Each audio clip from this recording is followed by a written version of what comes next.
थे कि जो लियाकत अली चट्टा कमिश्नर रावलपिंडी हैं, प्रैक्टिकली किन किन लोगों को इन्होंने अहकाम जारी किए होंगे। जिस तरह से क्लेम कर रहे हैं कि 13 MNAs और तकरीबन 26 जो सूबाई असम्बली की सीटें थीं उनका रिजल्ट चेंज किया, तो कितना आसान था इस रिजल्ट को चेंज करना, और प्रैक्टिकली इन्होंने किस किस को अहकाम जारी किए, उन्होंने आगे से किस किस को अहकाम जारी किए होंगे और किस तरह से ये हुआ होगा अगर हुआ होगा ऐसा। तो देखिए, ये बातें अब आप रहने दें, क्योंकि प्रोसेस का एक तरीका कार होता है। रिजल्ट आके कंसोलिडेट किया जाता है एक मुकाम पे आके, जो रिटर्निंग ऑफिसर होता है, और वहाँ जो हमें अभी तक पता लगता है वो तो यही है ना, जो 45 और 47 में जो डिस्क्रिपेंसी हमें मिलती है, वो तो उसका मतलब ये है कि वहाँ जहाँ रिजल्ट कंसोलिडेट हो रहा है वहाँ फिगर्स को आगे पीछे किया जा सकता है। ये नहीं मैं कह रहा किया गया, लेकिन किया जा सकता है।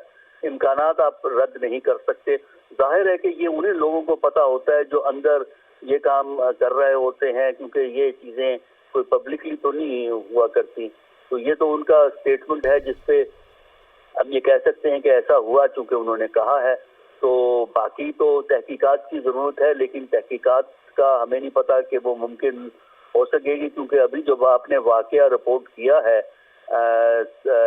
एक लाहौर के मशहूर लॉयर कैंडिडेट की अरेस्ट का, वो तो PTI ने आज एक महदूद वक्त के लिए प्रोटेस्ट का ऐलान किया था, और इस गिरफ्तारी से अंदाज़ा होता है कि यही पॉलिसी है जो मेरा ख्याल है ये हुकूमत परसू करेगी। और हमें कॉन्ट्रडिक्शन नज़र आती है कि लाहौर में एक तरफ गिरफ्तारियां हो रही हैं, दूसरी तरफ शाम को आप यहाँ क्रिकेट का एक बहुत बड़ा मेला शुरू करना चाहते हैं। तो मेरा ख्याल ये है कि लाहौर की इंतज़ामिया को ज़रा ये ख्याल रखना चाहिए कि मामलात जो होते हैं उसमें सोसाइटल अफेयर में कॉन्ट्रडिक्शन कम से कम होनी चाहिए। जितनी कॉन्ट्रडिक्शन होती है उससे एडमिनिस्ट्रेटिव मसाइल पैदा होते हैं। तो आज का बड़ा अहम दिन है, क्रिकेट से शुरू आपका हो रहा है, उस दिन अगर ये पकड़ धकड़ का आगाज़ आप करेंगे लाहौर के अंदर, वो भी एक अहम कैंडिडेट के हवाले से जिसने ये कहा है कि उसके साथ जो है धांधली हुई है, तो उससे कोई अच्छी फिजा कायम नहीं होगी।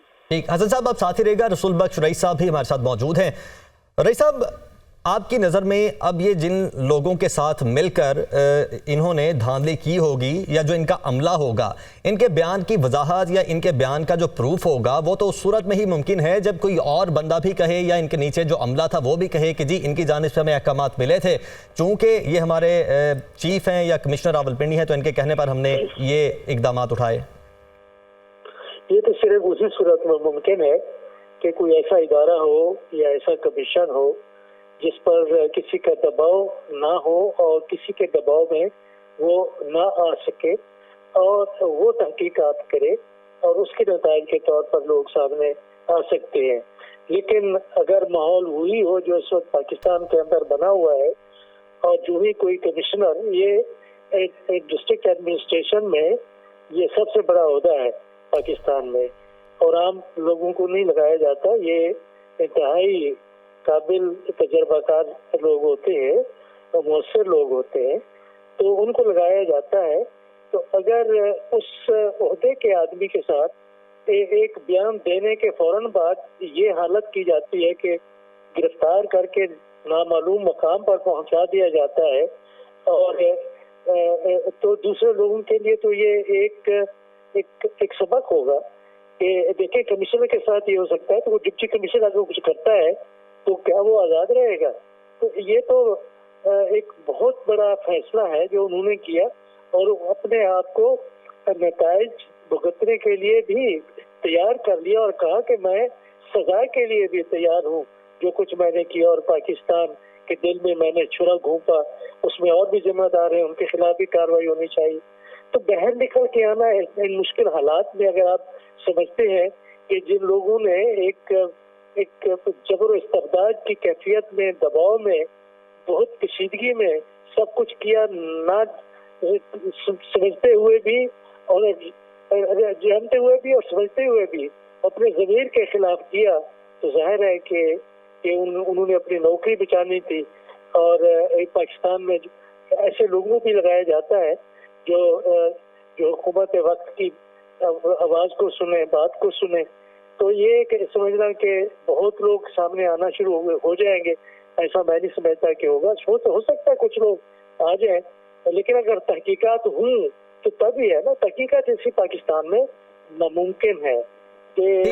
लेकिन रसूल बख्श रईस साहब, लियाकत चट्टा साहब जो है वो एक तो 13 मार्च को रिटायर हो रहे हैं, और दूसरी जानिब हमने देखा है कि माजी में भी कुछ ऐसे वाक़यात तो सामने आए हैं, जैसे कि जो साबिक DGFI थे बशीर मेमन, उन्होंने इमरान खान के खिलाफ बयान दिए, और फिर जो मुस्लिम लीग नून है उसके सूबाई सदर बन गए। इस तरह के एक दो और वाक़यात हमने देखे हैं।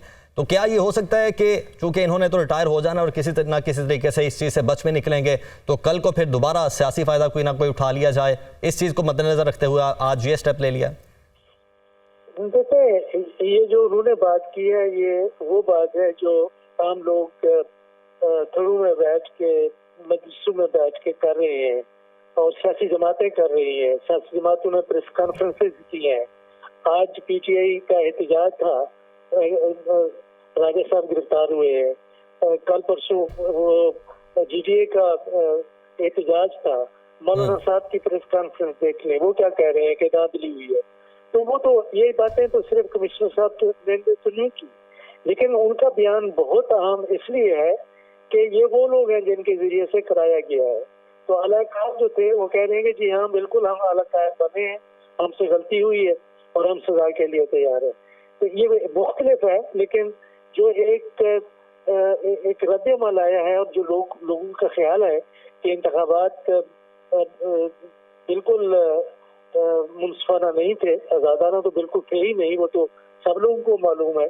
लेकिन इसमें धांधली की गई है कि धांधली इस किस्म की कि नतायज को तब्दील किया गया है, ठप्पे लगाए गए हैं, लोगों के वोट जाय किए गए हैं। कि आप देखें कि एक हल्का है यूसुफ रजा गिलानी साहब का, कि उसमें वो कोई 400, 500 या 1000, 2000 वोट से जीते हैं, लेकिन जो हारने वाले हैं खतून है, उनके कुछ 17,000 वोट जो है रिजेक्ट हुए, खराब वोट निकले। तो ये आदाद-ओ-शुमार में मेरी काफी गलती हो सकती है। जी, तकरीबन 16 से 17,000 वोट वहां से रिजेक्ट हुए उस हल्के से। अब ये रिजेक्ट बाकी आप देखें कि मियां नवाज शरीफ के हल्के में कितना रद्द निकले हैं, शहबाज शरीफ के हल्के में, मरियम नवाज के हल्के में कितना रद्द हुए हैं। तो ये तो ऐसी बातें हैं कि जिनके बारे में आम लोग कह रहे हैं। तो एक उसमें जो इस वक्त माहौल इंतखाबी नतायज के बारे में बना हुआ है, उसमें जो मुकालमा हो रहा है पाकिस्तान के अंदर सियासी हल्कों में और गैर सियासी हल्कों में जो हो रहा है, अवाम की सतह पे हो रहा है, उसमें जाहिर है कि इस बयान ने बहुत हलचल मचा दी है। और इस वक्त जो निगरान हुकूमतें हैं, उनको बिल्कुल मुकम्मल तौर पर हिला के रख दिया है। इलेक्शन कमीशन और पाकिस्तान पहले ही जल्जलों का शिकार है, लेकिन मेरे ख्याल में ये इसको इतना बड़ा झटका लगा है कि इससे निकलना बहुत मुश्किल होगा। तो ये देखते हैं कि आम बात नहीं है, ये जो हुई है उसको दबाने की कोशिश होगी, और उनके साथ जो सलूक होगा वो उसका हमें भी मालूम है, उनको भी मालूम था, और इसलिए वो एक खौफ की सजा इसलिए पैदा करेंगे कि किसी और को जुर्रत ना हो कि आगे आके सामने बात कर सके कि हुआ क्या है। सबको मालूम है क्या हुआ है, कुछ कहने के लिए तैयार नहीं है। यकीनन इस बयान के बाद हलचल तो मच गई है। सलमान गनी साहब भी हमारे साथ ही मौजूद है। सलमान साहब, अगर टेक्निकल ग्राउंड्स पर देखिए, जिस तरह से आपने भी कहा कि एक सीनियर रैंक पर हैं और इनका एक पोस्ट जो है वो बहुत, मतलब इनको सीनियर है तो इनको पोस्ट दी गई है, तो इस पोस्ट पे क्या ऐसा बंदे को या ऐसे अफसर को बिठाया जाता है जो कि दिमागी तौर पर कमज़ोर हो? क्योंकि अब तो सवालात यही आ रहे हैं कि इनकी दिमागी हालत के ऊपर क्वेश्चन मार्क जो है वो लग गया है। देखिए, पहली बात तो ये है कि अगर इंतखाबी नतायज पर किसी उम्मीदवार या पार्टी के तहफ़्फ़ुज़ात थे या हैं, उनको दूर किया जाना चाहिए। और क्या वजह है कि एक हफ्ता हो गया पाकिस्तान के अंदर इंतखाबी अमल कंप्लीट हुए, और हर आने वाले दिन के अंदर इल्ज़ामात में शिद्दत आ रही है, लेकिन कोई भी जवाबदेही के अमल के लिए तैयार नहीं, जिससे एक इंतशार और खलफशार की सूरत पैदा हो रही है, और कोई इसकी जिम्मेदारी लेने के लिए तैयार नहीं।